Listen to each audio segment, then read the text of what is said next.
Vijalpur ring road પર ચાલી રહેલા ગેરકાયદેસર બાંધકામ બંધ કરવા માટે નગર સેવકે ફરિયાદ કરી।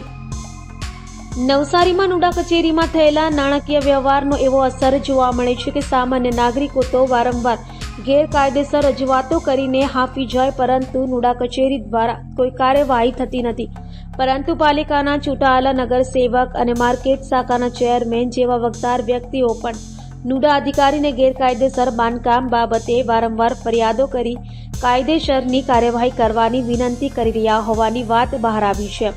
વિજલપોરમાં રિંગ રોડ ખાતે ટીપીમાં રોડ 15 મીટરનો દર્શાવેલ છે। તે રોડ પર માર્જિન છોડવા વગર ગેરકાયદેસર બાંધકામ ચાલી રહ્યું છે। વિજલપોર રિંગ રોડ પર આવેલ આનંદનીય સોસાયટીના માલિક કરસનભાઈ અને તેમના પુત્ર નિકુંજ દ્વારા કરવામાં આવી રહેલા ગેરકાયદેસર બાંધકામ સમગ્ર વિસ્તારને પ્રભાવિત કરશે, કારણ કે લોકો માટે ખૂબ જ ઉપયોગી રિંગ રોડ પર માર્જિનની જગ્યા દબાણ કરી બાંધકામ કરી રહેલા ડેવલપરોના કારણે આવનારા દિવસોમાં નાગરિકો માટે મુશ્કેલી વધી શકે છે।